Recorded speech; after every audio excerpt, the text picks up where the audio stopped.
이 시간 말씀을 받겠습니다. 이 복된 시간에 주시는 하나님의 말씀은 우리 계속해서 느헤미야 5장 1절에서 13절까지의 말씀입니다.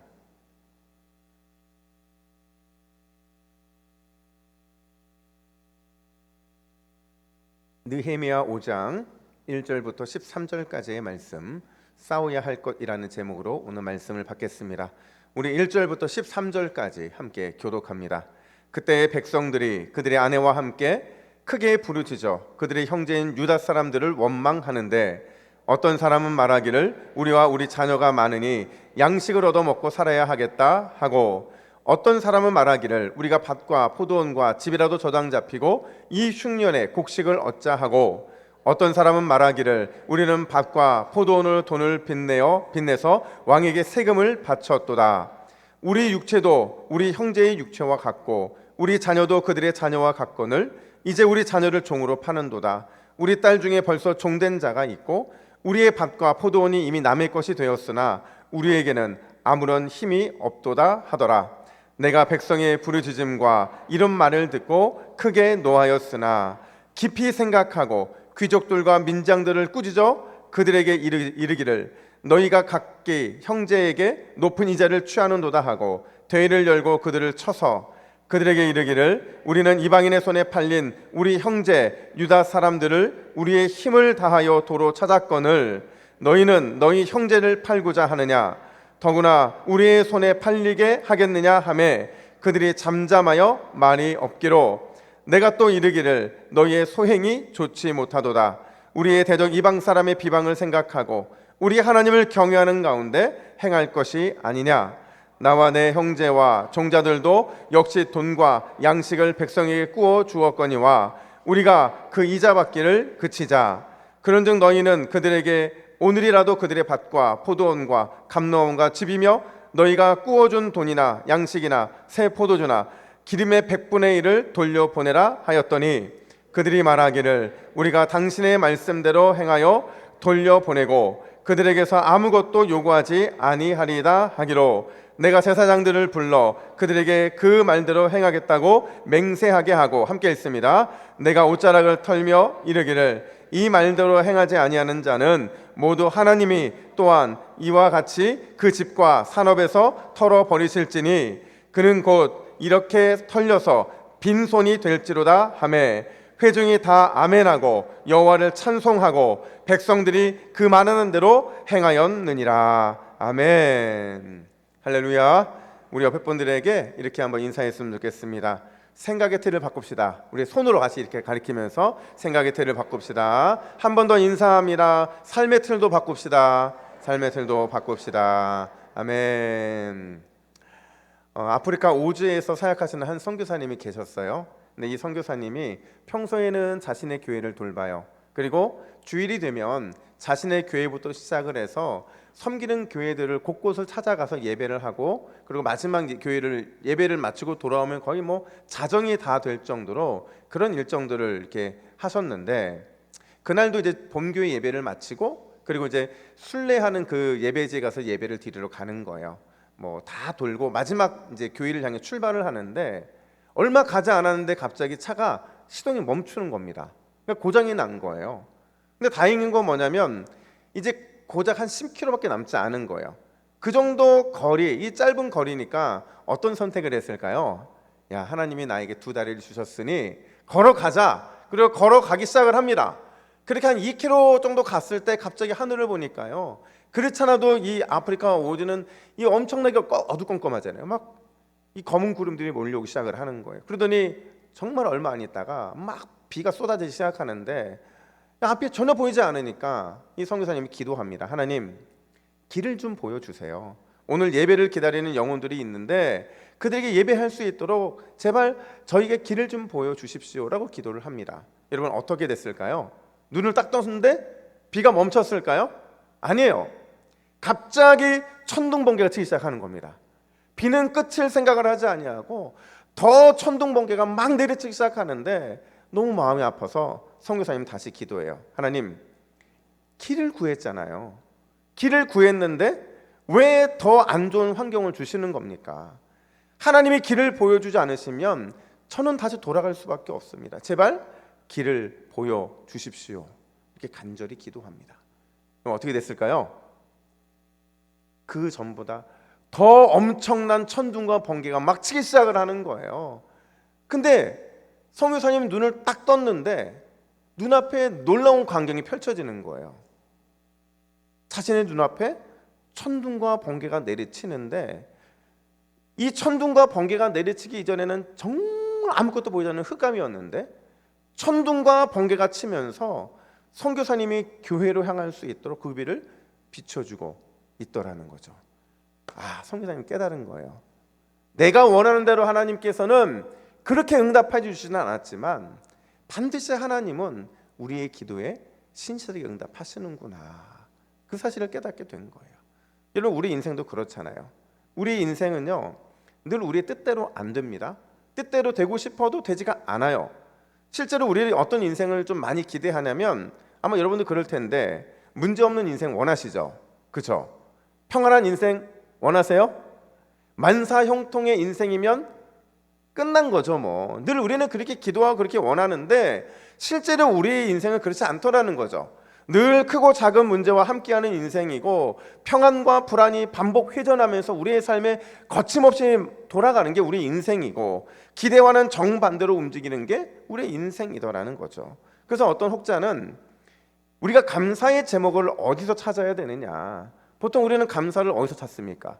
하나님이 무엇인가 우리에게 주시면 감사하잖아요. 근데 뭐라고 말하냐면 인생에서 엎친 데 덮치는 일이 일어나지 않는 것도 감사가 돼야 된다, 이렇게 말을 해요. 여러분, 이 말에 동의하세요? 실제로 그런 것 같아요. 그냥 한 가지 일만 터지면 그걸로 만족할 수 있을 것 같아요. 감사할 수 있을 것 같아요. 근데 하나가 터지면 또 터지고 또 터지고 이러면서 정신 못 차리게 하는 게 우리의 인생이라는 거죠. 이렇게 우리의 인생은 문제 또 문제 또 문제가 연속일 수밖에 없다는 거죠. 오늘 본문도 그런 인생이 그려지고 있어요. 우리가 지난주에 여러분 지도 하나 보여드리면서 예루살렘 공동체가 사면초가에 처해 있었던 것 여러분 기억나시죠? 동쪽으로는 암몬이 있었어요. 서쪽으로는 블레셋 아스돗이 있었어요. 그리고 남쪽으로는 아라비아가 있었고 북쪽으로는 산발락과 도비아를 위시하는 사마리아가 있었어요. 이렇게 그들이 치밀한 공격을 준비하고 있는 상황이었는데 이 상황을 하나님께서 어떻게 대책을 강구하게 하셨느냐, 하나님이요 예루살렘 공동체로 하여금 강한 용사로 만드셨다, 이렇게 말씀을 드렸어요. 그들이 한 손에는 그냥 공사에 된 공사 그 도구를 잡고 한 손에는 뭘 잡았어요? 칼을 잡았죠. 그러니까 그들은 늘 경비를 쓰고 늘 공사를 하면서도 이제는 그들과 좀 대면할 수 있을 만한 용기가 생긴 거예요. 이게 강한 용사로 만드셨어요. 두려움과 맞서게 하셨고 위대한 하나님을 믿고 나가 싸울 수 있는 마음에 다짐을 하게 하셨어요.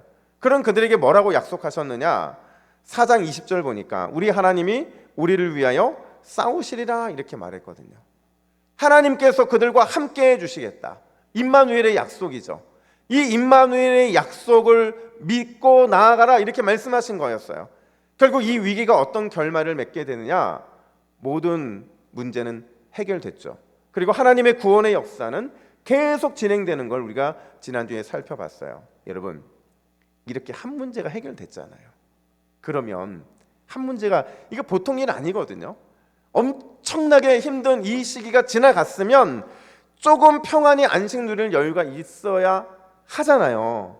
근데 오늘 본문에 보니까 예루살렘 공동체에 또다시 문제가 발생을 하게 됩니다. 그 문제가 발생했음을 이렇게 알려요. 우리 1절 보시면 그때에 이렇게 말하고 있거든요.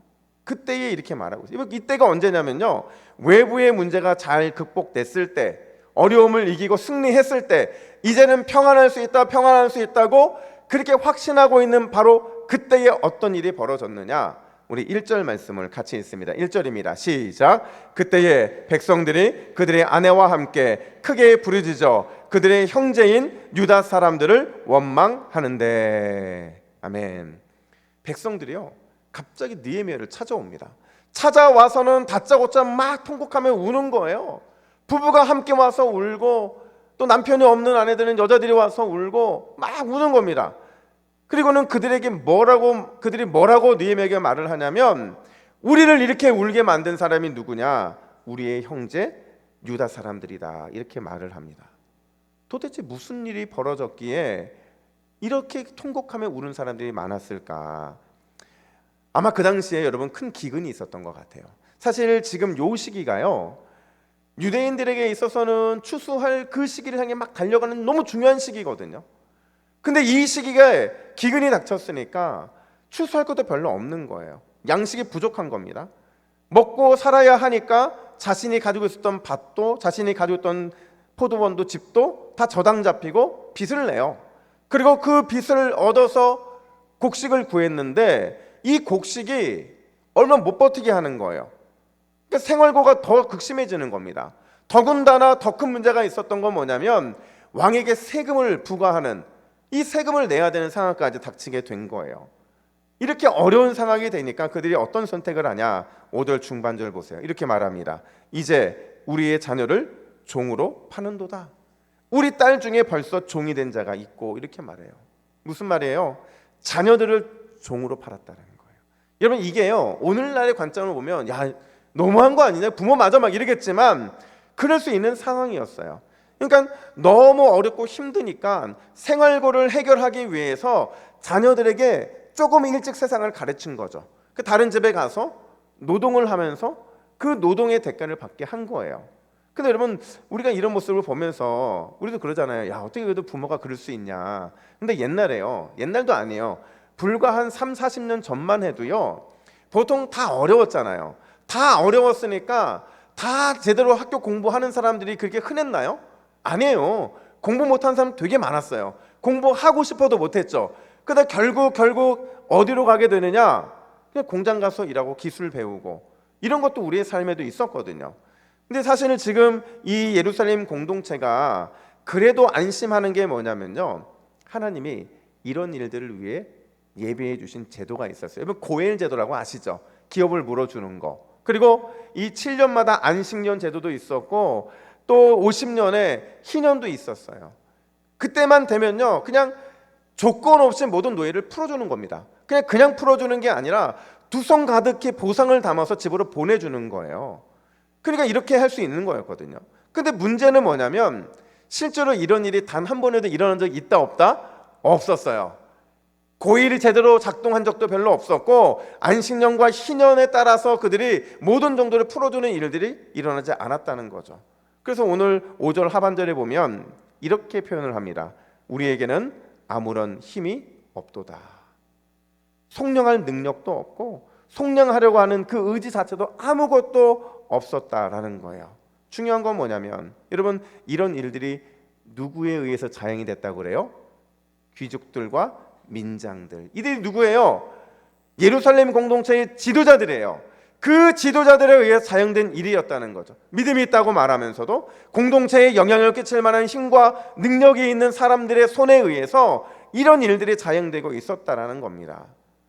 한번 이 상황을 한번 리더로서 한번 상상을 해봤어요. 여러분, 이런 상황과 마주하고 있는 느헤미야의 마음이 어땠을 것 같아요?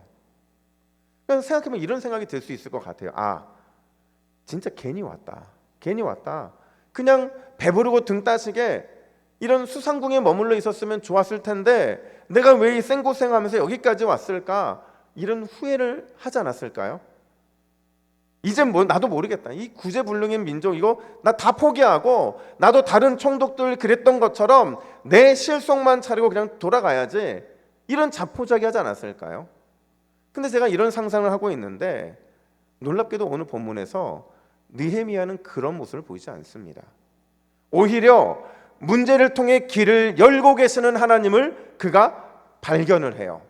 여러분, 문을 통해 길을 여시는 하나님, 그 문제를 통해 길을 여시는 하나님을 발견했다는 게 뭐냐면요, 절대 그가 닥쳐있는 문제로 인해 후회하거나 자포자기했던 게 아니라 문제를 드러내게 하시는 하나님을 발견했고, 그래서 곪은 상처를 도려내시려고 일부러 이 문제를 드러내고 계시는 하나님의 놀라운 계획을 깨닫게 됐다는 거예요. 그걸 어떻게 알 수 있느냐? 7절 상반절 보니까 깊이 생각하고 이렇게 말을 해요. 여러분 깊이 생각했다는 게 단순히 어떤 상황을 판단하고 어떻게 정리를 했다 이런 게 아니에요. 한쪽에서는 백성들이 울부짖고 있고 한쪽에서는 이 지도자들의 민낯을 보면서 그것들과 대면하면서 하나님의 뜻이 어디에 있는지, 그리고 이 일을 통해서 어떤 일을 행하기를 원하시는지를 묵상했다라는 거예요. 그리고 답을 찾게 됩니다. 사실 여러분, 예루살렘 공동체 안에는요, 근본적으로 싸워야 되는 숨겨진 심각한 문제가 있었어요. 겉으로 드러나지 않았을 뿐이지 너무나도 심각한 문제가 있었고, 이 문제는 반드시 해결해야 됐기 때문에 하나님께서 이 문제를 그들에게 드러내게 하셨다라는 거예요. 과연 예루살렘 공동체 안에 숨겨져 있는, 반드시 그래서 싸워야 하는 하나님이 드러내게 하신 그 문제가 뭘까? 첫 번째로 하나님을 경외하는 마음을 회복하는 것이다, 이렇게 말을 합니다. 한번 옆에 분들 이렇게 인사해 볼까요? 하나님을 경외합시다. 하나님을 경외합시다. 여러분, 모든 문제에는 다 근본적인 원인이 있어요. 열이 나면 열이 나는 이유가 있고, 사고가 일어나면 그 사고를 일으킨 원인이 반드시 있다라는 거죠. 그 원인이 발견되어야만 똑같은 문제가 반복되지 않아요. 느헤미야 그거 너무도 잘 알고 있었어요. 그래서 그가 이런 해결책을 내놓게 되는데, 우리 9절 말씀도 같이 했습니다. 9절입니다. 시작. 내가 또 이르기를 너희의 소행이 좋지 못하도다. 우리의 대적 이방 사람의 비방을 생각하고 우리 하나님을 경외하는 가운데 행할 것이 아니냐. 아멘. 여러분, 느헤미야가 나눠온 해결책은 뭐냐? 너희들이 여호와를 경외하는 마음을 회복해야 된다는 거예요. 여호와를 경외하는 마음을 반드시 회복해내야 된다는 거예요. 이게 무슨 말이냐면, 지금 예루살렘 공동체의 지도자들이 옳지 않은 행실을 보이는 그 근본적인 이유가 뭐냐? 하나님 경외함에 실패했다는 거예요. 하나님을 경외하는 일에 실패하니까 이렇게 패역한 행동을 보이고, 내부의 원망은 물론이고 외부의 적들로부터 조롱을 받을 위기에 처하게 되었다는 거예요. 그 문제의 모든 원인이 하나님을 경외하지 않았기 때문이라는 거죠. 그럼 여러분, 하나님을 경외한다는 게 무슨 뜻이에요? 이게 사전적 의미로 보면 경외가요, 그냥 두려움이에요. 두려워하다 이거거든요. 근데 성경에서 말하는 경외는요, 단순하고 막연한 두려움이 아니라 더 큰 의미를 가지고 있어요. 그게 뭐냐? 저는 이렇게 생각을 해요. 과연 하나님을 경외하는 게 뭐냐? 하나님이 보고 계신다. 하나님은 다 아신다. 하나님으로부터 우리의 그 어떤 것도 숨길 수 없다. 한마디로 말하면 전지적인 하나님 시점에 대한 믿음, 그 믿음으로 살아가는 것, 그게 바로 이 경외하며 살아가는 인생이라는 거예요. 여러분, 이걸요, 다윗이 우리 인생에 쉽게 이해하도록 이렇게 표현해 줬어요. 우리 시편 139편 7절부터 10절까지 말씀 같이 읽습니다. 시작. 내가 주의 영을 떠나 어디로 가며 주의 앞에서 어디로 피하리까? 내가 하늘에 올라갈지라도 거기 계시며 수월에 내 자리를 펼지라도 거기 계시니이다. 내가 새벽 날개를 치며 바다 끝에 가서 거주할지라도 거기서도 주의 손이 나를 인도하시며 주의 오른손이 나를 붙드시리이다. 아멘. 여러분, 우리가 하나님의 눈을 피해 숨은 곳이 있을까요? 우리가 하나님의 그 눈을 피해서 감출 것이 있느냐는 거죠. 없어요. 없다면 우리가 어떻게 살아야 되느냐? 마치 하나님이 내 앞에 계신 것처럼, 내 옆에 계신 것처럼, 내 뒤에 계신 것처럼 늘 그렇게 살아야 된다는 거예요. 그게 바로 하나님을 경외하는 삶이라는 거죠. 사실 느헤미야가 이 작금의 문제를 여호와 하나님의 신앙에 대한 회복, 그분을 경외하는 신앙의 회복, 그걸로 접근하는 이유가 따로 있어요. 여러분 생각해 보세요. 이스라엘 공동체가 왜 포로로 끌려갔죠? 왜 그들이 징계의 방망이로 두들겨 맞아야 되냐는 거예요. 이유는 딱 하나였어요. 불의함 때문이죠. 하나님을 향해서는 늘 말씀에 분순종하고 그렇게도 원하지 않으시는 우상 숭배에 대한 불의함을 저질렀고, 또 가난한 백성들을 향해서는 그들을 돌보기는커녕 핍박하고 속이고 빼앗으면서 늘 자기 배만 채우는 그 불의함 때문에 그들이 결국에는 이런 징계의 방망이로 두들겨 맞게 된 거예요. 여러분, 그걸 하나님 앞에서, 하나님 옆에서, 하나님 뒤에서 보고 계신다는 사실은 그들을 잊어버린 거죠. 경외함을 잊어버린 거예요. 그래서 70년 징계를 받았는데 그래 돌아온 거거든요. 돌아왔는데 여전히 변화가 없는 거예요. 지금 기근이잖아요. 다 힘들잖아요. 근데 백성들은 돌보지 않고 거룩한 성벽 재건을 위해서 함께 힘을 모으고 있는데도 아무런 가책도 없이 가난한 백성들을 핍박하고 속이고 빼앗는 모습, 어쩌면 이 모습이 과거보다 더 심해지면 심해졌지 더 좋아지지 않았다는 겁니다. 그래서 이걸 해결할 방법이 뭐냐 묵상했더니 하나님 경외하는 신앙을 회복해야, 그래야 거기서부터 출발이 돼서 변화가 일어날 수 있다고 확신을 했다라는 거예요. 여러분, 제가 아는 권사님 중에 욕 참 찰지게 잘하시는 권사님이 계세요. 그러니까 저희 목사님들끼리는 이 욕쟁이 권사님이라고 불렀는데, 근데 그 권사님이 얼마나 욕을 찰지게 잘하시는지, 와, 저는 처음에 진짜 상처받았잖아요. 그러니까 저한테 한 욕도 아닌데 옆에 있다가 욕을 들으면요 상처가 됩니다. 마치 저한테 하는 것처럼. 근데 그 권사님이 이렇게 늘 욕을 하시는데, 처음에는 저도 이제 상처를 받다가 나중에 상처를 안 받은 이유가 뭐냐면 이제 아예 그냥 만성이 돼서 그런 것도 있었고, 보니까 다른 사람에게도 다 욕을 하더라고요.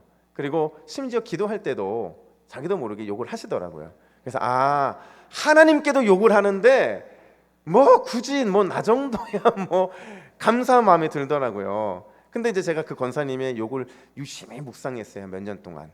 근데 이 권사님이 욕을 할 때는 두 가지 특징이 있더라고요. 하나는 뭐냐면 그냥 추임새예요. 추임새. 그냥 생각 없이 딱 내뱉는 말이었다라는 거죠. 그러니까 본인이 욕한지도 모를 정도로 그렇게 습관이 되신 거예요. 또 한 가지 특징이 있는데, 다양한 욕을 아주 찰지게 잘하시는 게 아니라 아예 3가지에서 4가지 정도 욕만 반복해서 사용하시는 거예요. 그 중에 하나가 뭐냐면 이런 된장, 이죠? 이런 고추장.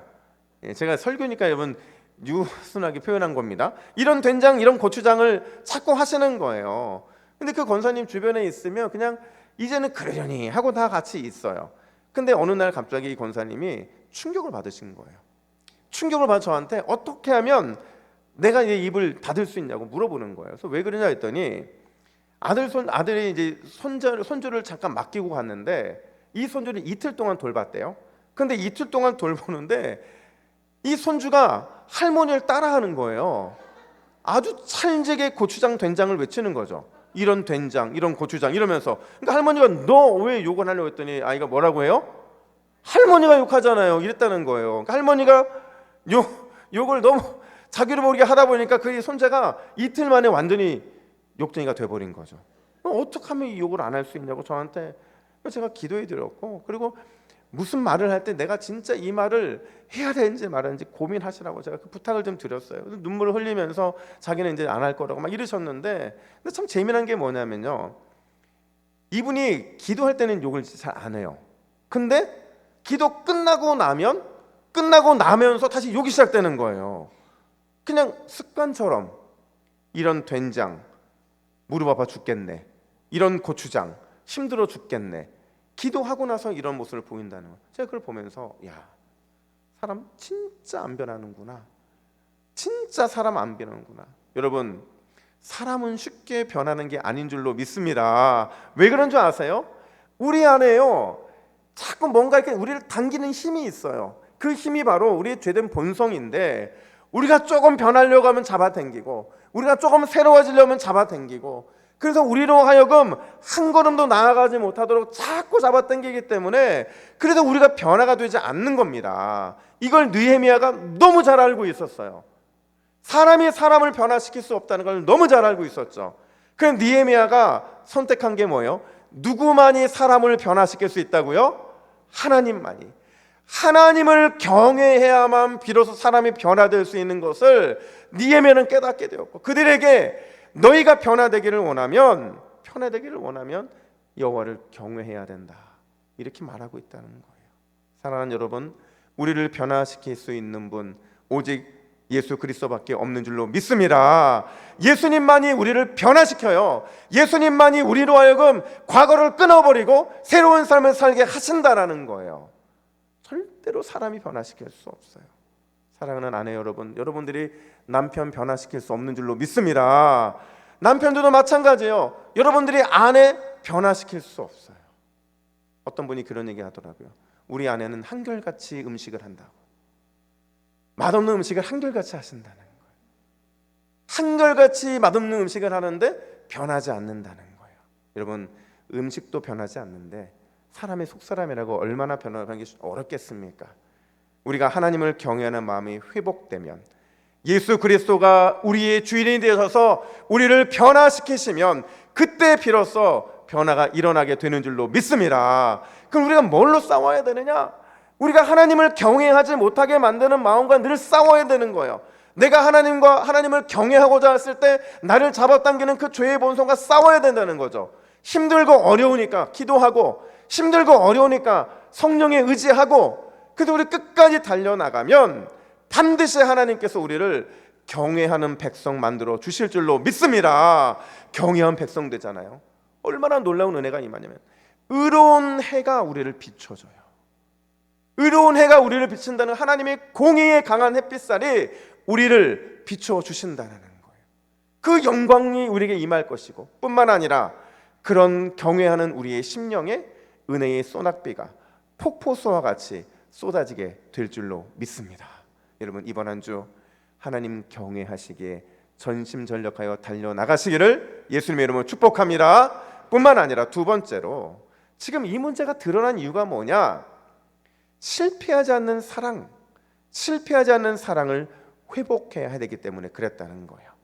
여러분, 초대교회 교부였던 성 어거스틴이요, 자신이 이 고백록이라는 책에서 뭐라고 말을 했냐면 이런 말을 해요. 나는 당신을 너무 늦게 사랑했습니다. 나는 당신을 너무 늦게 사랑했습니다. 이렇게 말을 했다는 거예요. 이게 무슨 말이냐면 내가 사랑에 실패했다는 거예요. 엉뚱한 걸 너무 사랑하다 보니까 진짜 사랑해야 될 주님, 그분과 너무 늦게 사랑에 빠졌다는 거죠. 여러분, 사랑한다고 다 사랑하는 게 아니에요. 우리의 사랑 가운데는 성공하는 사랑이 있고 또 반대로 실패하는 사랑도 있어요. 그래서 사랑이 참 어려운 거죠. 그럼 어떤 게 성공하는 사랑이냐? 우리 10절 말씀을 우리말 성경으로 같이 읽습니다. 시작. 나와 내 형제들과 내 부하들도 백성들에게 돈과 곡식을 꿔줄 테니 이제부터는 폭리를 취하는 일을 제발 그만 두십시오. 아멘. 여러분, 느헤미야와 그의 동역자들이요, 먼저 자발적으로 자신의 재산을 내놓습니다. 재산을 내놓고 이자도 없이 백성들에게 꾸어주면서 뭐라고 말하냐면, 귀족들과 민장들도 지금까지 받던 이자를 멈추라는 거예요. 빼앗았던 밭과 포도원과 감람원과 집과 돈과 양식과 새 포도주와 기름을 그들에게 돌려주라는 겁니다. 이걸 한마디로 뭐라고 바꿀 수 있는지 아세요? 거저주는 삶에 익숙해지라는 거예요. 지금까지는 무엇 때문에 너희가 그렇게 했다면 이제는 그렇게 하지 말고 거저주는 일에 익숙해지라는 거예요. 여러분, 이게 얼마나 파격적인 얘기냐면요, 이제 이득은 꿈도 꾸지 말라는 거예요. 그냥 손해볼 생각하고 그렇게 살아가라는 거죠. 사실 여러분, 당시요, 이 이스라엘 백성들이 힘들게 했던 거는요, 단순히 기근 때문만은 아니었어요. 기근이 있어도 주변에서 충분히 물건을 공수할 수 있는 여건도 됐어요. 근데 지금 이 어려운 상황이 왜 발생했느냐? 예루살렘 공동체가 그 공동체를 회복하려고 공사를 진행했기 때문에 다른 이방 민족들이 경제 보복을 한 거예요. 얼마나 강하게 경제 보복을 했는지 그들이 어디서 뭐 수출과 수입 이런 거래를 할 수가 없는 상황까지 오게 된 겁니다. 그랬으면, 이런 상황이면 오히려 같은 민족끼리 서로 돕고 서로 돌봐주고 이래야 되는데 그들은 더 정반대로 산 거죠. 이번 기회에 더 많이 한몫 챙기기 위해서 이자를 받고 더 많이 요구하고 더 많은 것을 빼앗는 그런 행동을 하고 있는 거예요. 그런 그들을 향해 느헤미야가 아주 단호하게 말합니다. 더 빼앗고 더 요구하고 더 누리려는 마음은 이제 꿈도 꾸지 말라는 거예요. 이제부터는 손해보기로 결단하라는 겁니다. 그렇게 해서라도 실패한 사랑을 회복해야 된다. 지금 이 얘기를 하고 있는 거예요. 근데 여러분, 느헤미야가 말만 이렇게 했잖아요. 그러면 어쩌면 그냥 허공에 울리는 메아리가 되고 말았을 거예요. 근데 느헤미야는 놀랍게도 실제로 본인이 그런 삶을 삽니다. 우리가 읽진 않았지만 본문 14절부터 19절에 보면요, 느헤미야가 실패한 사랑을 회복하기 위해서 본인 스스로 얼마나 손해보며 살았는지를 말해주는데요, 그가 총독으로 있는 12년 동안, 그러니까 페르시아 제국으로 주는 총독으로 받는 그 월급 이외에는 한 푼도 받지 않습니다. 그리고 총독을 위한 만찬, 어마어마한 것들이 매일같이 열렸는데 그걸 혼자 독차지하지 않고요, 자기 편만 먹은 게 아니라 유다 사람들도 부르고 이방인들도 부르면서 같이 공사한 사람들이 함께 거저 나누어주며 그런 공동체를 만들고 있어요. 그러면서 그가 아주 놀라운 기도 하나를 덧붙이는데 뭐라고 기도하느냐? 우리 19절 말씀 같이 읽습니다. 시작. 내 하나님이여, 내가 이 백성을 위하여 행한 모든 일을 기억하사 내게 은혜를 베푸시옵소서. 아멘. 다시 한번 읽겠습니다. 다시 한번 시작. 내 하나님이여, 내가 이 백성을 위하여 행한 모든 일을 기억하사 내게 은혜를 베푸시옵소서. 아멘. 하나님, 내가 조금 손해보는 삶을 살겠으니까 하나님이 책임져 달라는 거예요.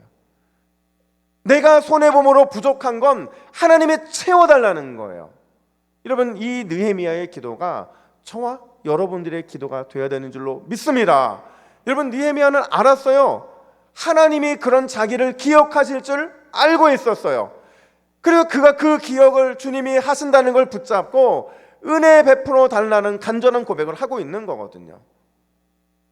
여러분, 우리가 하나님 앞에서 하나님이 채워주시면 그 채워주심이 우리의 손해보다 100배, 1000배 훨씬 가득 차고 넘치게 되는 줄로 믿습니다. 제가 어떤 책에 보니까 이 죽음을 앞둔 한 노파 이야기가 있어요. 이 노파가요, 평생을 정말 자신의 모든 것들을 다 가난한 사람과 연약한 사람들에 다 내어놓았던 그런 여인이었거든요. 근데 이 여인이 평생을 그렇게 살다 보니까 마지막 죽는 마지막 그 장면은 정말 자신의 옷과 이불 하나밖에 없는 거예요. 이런 사람이 죽어간다고 하니까 그 동네의 젊은 목사님이 위로하기 위해 찾아간 거예요. 그리고는 그 눈 감고 누워있는 노파의 손을 붙잡고 이렇게 권면을 합니다. 어르신, 주님께서 당신을 위로해 주실 겁니다. 항상 베풀기를 좋아하는 당신을 위해 하나님이 이 세상에서 경험할 수 없는 가장 좋은 걸 예비해 주신 줄 믿습니다. 이랬으면 보통 뭐라고 대답을 해야 돼요? 아멘 해야 되잖아요. 근데 이 노파가 뭐라고 대답을 했냐면 알아 했다는 거예요. 그게 목사님이 당황한 거예요. 아니, 무슨 말씀이세요? 물었더니 이 노파가 뭐라고 대답을 하냐면 이제 조금 있으면 하나님께서 저 요단강 건너편 다 너에게 준다고 그 약속했다는 거예요. 여러분, 이 말 이해되세요? 우리가 죽는다라는 표현을 쓸 때 무슨 강을 건넌다고 말을 해요? 요단강 건넌다고 말하잖아요. 그러니까 요단강 건너기 바로 이 편은 내가 사는 땅인 거예요. 그러면 요단강 건넌 저 편은 누구 땅이에요? 하나님의 땅이죠. 그 하나님의 땅 하나님이 다 주시겠다고 약속해 주셨다는 거예요. 그러니까 어설픈 위로하지 마, 이거를 알아라는 단어에 넣었다는 거죠. 여러분, 하나님께서 손해보고 사는 우리를 위해서 요단강 저편에 이미 모든 것 준비해 주신 줄로 믿습니다. 우리가 손해봐도 괜찮은 건 이게 남는 장사이기 때문에 그래요. 우리가 좀 손해보고 우리가 좀 뭔가 더 손해를 보더라도 하나님은 그 손해에 고배 아니면 고배로 더 갚아주시는 분이시기 때문에 우리는 손해보는 인생이 어떻게 보면 수지 많은 인생일 수 있다는 거죠. 자, 보세요. 오늘 결론 13절 하반절 말씀 우리 화면 보시고 같이 읽습니다. 시작. 회중이 다 아멘하고 여호와를 찬송하고 백성들이 그 말한 대로 행하였느니라. 아멘. 해피엔딩으로 끝나잖아요. 저는 이 말씀을 보면서 하나님, 우리 교회가, 우리의 가정이, 우리의 삶이 모든 일의 마무리는 이렇게 되기를 원합니다. 이렇게 기도했어요. 회중이 다 아멘하고 여호와를 찬송하고 백성이 그 말한 대로 다 행했더라. 얼마나 아름다운 공동체의 모습입니까? 여러분, 기왕 해야 할 사랑이라면 예수님처럼 넘치게 사랑하시기를 간절히 축복합니다. 더 많이 베풀어주고 더 나눠주고 더 손해보고 더 헌신하면 그건 누가 기억해 주신다고요? 우리 하나님이 기억해서 고배로 넘치게 갚아 주실 것이기 때문에 그렇다는 거예요. 뿐만 아니라 기왕 믿으려면 여호와 온전히 경외하기를 그렇게 믿으시기를 간절히 축복합니다. 여호와를 경외하면 경외하는 자에게 반드시 하나님은 그런 인생을 웃게 하실 거예요. 여러분, 이번 한 주도 이 두 가지의 믿음을 가지고 이걸 위해 싸워 나감으로 우리의 삶에 주님의 해피엔딩이 온전히 임하게 되기를 예수님의 이름으로 축복합니다. 아멘. 기도하겠습니다. 하나님 아버지, 오늘도 주의 말씀을 통해 우리를 도전해 주시니 감사합니다. 우리가 경험하는 수많은 문제 속에는 문제를 통해 길을 여시는 하나님의 뜻이 반드시 있는 줄로 믿습니다. 문제 때문에 두려워 떨지 않게 하여 주시고 문제 때문에 원망 불평하는 인생이 되지 않도록 우리를 붙잡아 주시옵소서. 문제 속에서 언제나 나를 점검하기를 원합니다. 내가 여호와 하나님을 경외하는지, 온전히 경외하는지, 내가 예수님처럼 사랑하며 손해보는 삶을 살아가고 있는지 늘 점검 또 점검하며 실패하지 않는 복된 인생 될 수 있도록 우리를 붙잡아 주시옵소서. 이번 한 주도 하나님을 더욱 경외하고 더욱 사랑하며 인생에서 승리자의 길만을 걸어나가기를 간절히 원합니다. 주여, 우리와 동행하시고 우리의 길을 인도하여 주시옵소서. 이 모든 말씀 우리의 힘과 능력이 되어주시는 예수 그리스도의 이름으로 기도하옵나이다. 아멘.